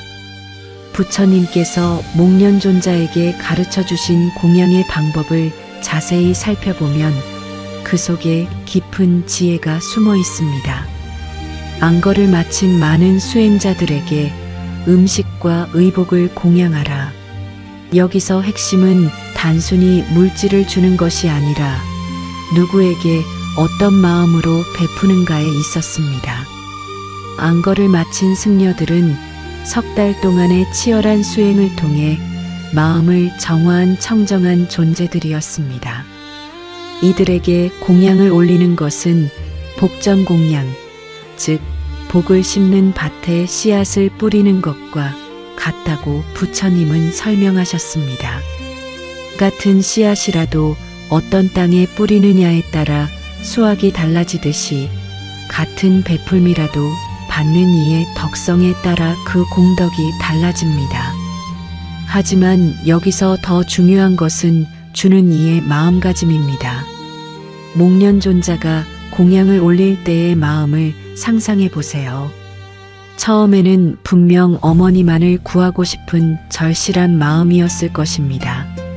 하지만 부처님의 가르침을 들으며 그의 마음은 점차 확장되기 시작했습니다. 어머니뿐만 아니라 고통받는 모든 존재들이 해탈하기를 바랍니다. 이 순간 일어난 변화가 바로 보시바라밀의 완성입니다. 바라밀이란 피 안에 이르는 것을 의미하는데 보시바라밀은 베풀물 통해 이기심의 강을 건너 자비심의 피 안에 도달하는 것입니다. 목련존자는 어머니에 대한 개인적 사랑을 모든 중생에 대한 보편적 사랑으로 승화시켰던 것입니다. 그런데 여기서 우리가 주목해야 할 점이 하나 더 있습니다. 목련존자가 공양을 올린 대상은 개별 승려가 아니라 승가였다는 것입니다. 승가란 단순히 승려들의 모임이 아니라 부처님의 가르침을 따라 수행하는 모든 이들의 공동체를 의미합니다. 이는 베풀미 개인적 관계를 넘어서 공동체 전체를 향해야 함을 시사합니다. 현대 사회에서 우리가 흔히 착각하는 것이 바로 이 점입니다. 베풀물 할 때 특정한 개인에게만 집중하거나 내가 좋아하는 사람에게만 선의를 베푸는 경향이 있습니다. 하지만 진정한 보시는 차별 없는 마음으로 모든 존재를 대상으로 해야 합니다. 이것이야말로 자아의 경계를 허무는 가장 확실한 방법입니다. 부처님은 보시에도 여러 단계가 있다고 가르치셨습니다. 가장 낮은 단계는 남는 것을 주는 보시입니다. 자신에게 필요 없는 것이나 버릴 것을 남에게 주는 것으로 공덕은 있지만 그리 크지 않습니다. 중간 단계는 자신과 같은 것을 나누어 주는 보시입니다. 자신이 먹는 것과 같은 음식을, 자신이 입는 것과 같은 옷을 남에게도 주는 것입니다. 가장 높은 단계는 자신에게 꼭 필요한 것까지도 기꺼이 내어주는 보시입니다. 심지어 자신의 생명까지도 중생을 위해 바칠 수 있는 마음이 바로 보시바라밀의 완성입니다. 물론 우리 모두가 당장 이런 수준에 도달할 수는 없겠지만 점진적으로 베풀매 범위와 깊이를 넓혀나갈 수 있습니다. 목련존자의 공양에서 또 하나 배울 점은 정성의 중요성입니다. 그는 최고의 음식과 의복을 정성스럽게 준비했습니다. 여기서 중요한 것은 비싼 것을 주었다는 사실이 아니라 최선을 다했다는 마음가짐입니다. 가난한 이라도 자신이 가진 것 중 최고를 정성껏 준비한다면 그 공덕은 부자의 호화로운 공양과 다르지 않습니다. 불교 경전에는 이런 이야기가 있습니다. 한 가난한 노파가 기름 한 방울로 등불을 켜서 부처님께 공양했는데 왕이 올린 수많은 등불보다 그 작은 등불이 더 밝게 빛났다고 합니다. 이는 정성과 진심이 물질의 가치보다 훨씬 중요함을 보여주는 이야기입니다. 현대인들이 베풀물 실천할 때 자주 범하는 실수가 있습니다. 베풀 때는 상대방이 고마워하기를 기대하고 베푼 후에는 그 사실을 잊지 못해 계속 마음에 담아두는 것입니다. 심지어 상대방이 충분히 고마워하지 않는다고 느끼면 섭섭해하기도 합니다. 이런 마음으로는 진정한 보시가 될 수 없습니다. 부처님께서 설하신 삼륜청정의 가르침을 보면 진정한 보시는 주는 이와 받는 이, 그리고 주는 물건에 대한 집착을 모두 비워내는 것입니다. 내가 주었다는 자만심도, 상대가 받아야 한다는 강요도, 이것을 주었으니 저것을 받아야 한다는 계산도 모두 버려야 합니다. 마치 오른손이 왼손에게 무언가를 건네주듯이 자연스럽고 조건 없는 베풀미 되어야 합니다. 목련존자가 어머니를 구한 후 매년 계속해서 우람분재를 지킨 것도 이런 맥락에서 이해할 수 있습니다. 그는 더 이상 개인적 목적을 위해 공양하지 않았습니다. 베품 자체가 수행이 되었고 자아를 확장하는 방법이 되었으며 모든 존재와 하나가 되는 길이 되었습니다. 이것이 바로 보시바라밀이 궁극적으로 지향하는 바입니다. 불교에서는 보시를 통해 얻을 수 있는 5가지 복을 말합니다. 첫째는 장수복으로 다른 생명을 살리고 보호하는 마음으로 베풀면 자신도 장수할 수 있습니다. 둘째는 단정복으로 아름다운 마음으로 베풀면 외모도 아름다워집니다. 셋째는 안락복으로 남의 고통을 덜어주면 자신도 편안해집니다. 넷째는 기력복으로 약한 이를 도우면 자신도 힘이 생깁니다. 다섯째는 지혜복으로 진리를 나누어 주면 자신의 지혜도 늘어납니다. 하지만 이런 복을 바라고 베푸는 것은 아직 완전한 보시가 아닙니다. 진정한 보시는 아무것도 바라지 않는 무주상 보시여야 합니다. 그렇다면 현대 사회에서 우리는 어떻게 백중공양의 정신을 실천할 수 있을까요? 먼저는 물질적 나눔부터 시작할 수 있습니다. 어려운 이웃을 위한 기부, 복지시설에서의 봉사, 홀로 계신 어르신들을 위한 밑반찬 나눔 등이 모두 현대적 의미의 공양입니다. 중요한 것은 금액의 크기가 아니라 정성의 깊이입니다.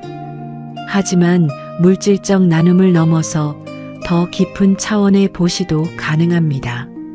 시간을 내어 누군가의 이야기를 들어주는 것, 따뜻한 위로의 말을 건네는 것, 미소로 인사하는 것도 모두 귀중한 베풀미입니다.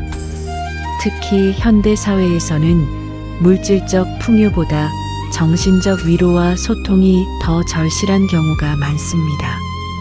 지식과 기술을 나누는 것도 훌륭한 보시입니다.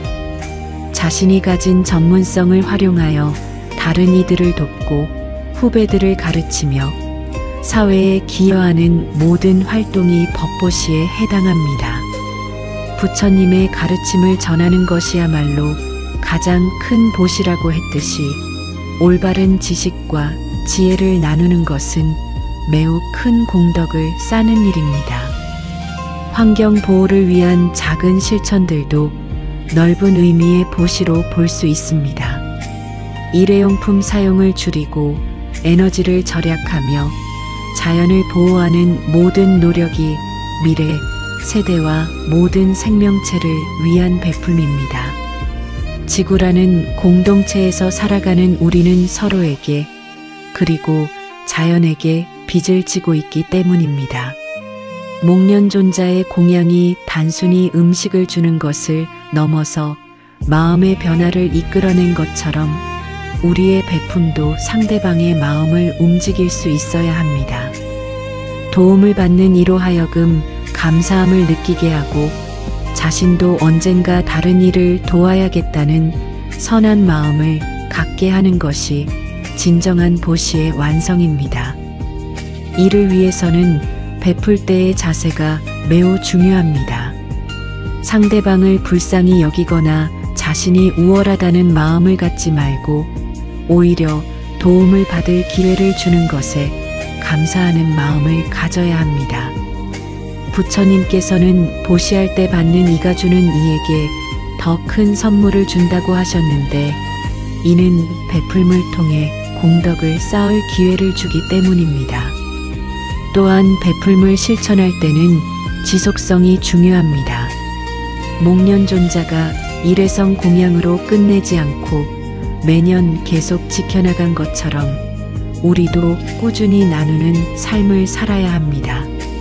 작은 것이라도 정기적으로 지속적으로 베푸는 것이 큰 것을 가끔 베푸는 것보다 훨씬 의미 있습니다.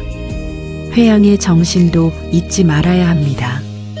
내가 베푼 공덕이 나만을 위한 것이 아니라 모든 존재의 행복을 위한 것이라는 마음으로 회양해야 합니다. 이 공덕으로 모든 중생이 고통에서 벗어나고 궁극적 행복인 열반을 얻기를 바랍니다. 이런 마음으로 회양할 때 우리의 작은 베품도 무한한 공덕이 될 수 있습니다. 베풀물 통한 해탈의 길은 결코 쉽지 않습니다. 우리 안에 이기심과 탐욕, 계산하는 마음과 끊임없이 싸워야 하기 때문입니다.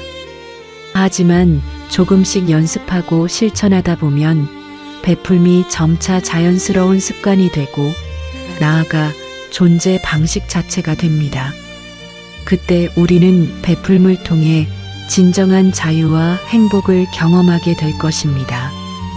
목련존자의 어머니가 아기도에서 천상으로 올라간 것은 단순히 장소가 바뀐 것이 아니었습니다.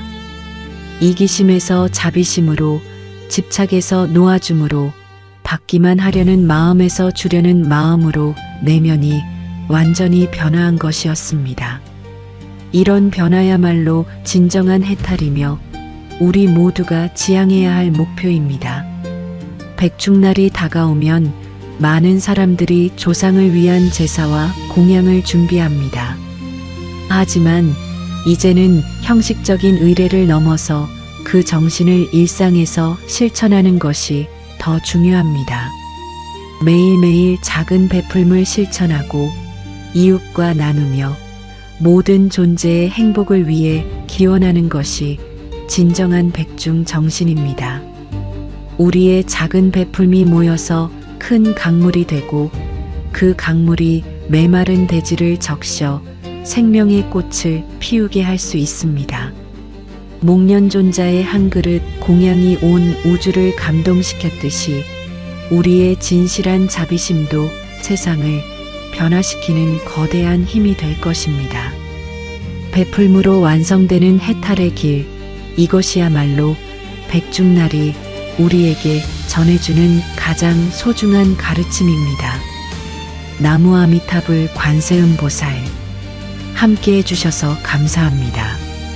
나무 아미타불 관세음보살은 지혜의 아미타불과 자비의 관세음보살께 귀의한다는 뜻입니다. 이 염송 한마디가 마음을 맑히고 삶을 부드럽게 합니다. 댓글에 나무 아미타불 관세음보살을 한번 남겨보세요. 당신의 그 한마디가 복덕의 씨앗이 되어 바라던 일이 이뤄지기를 기도드립니다.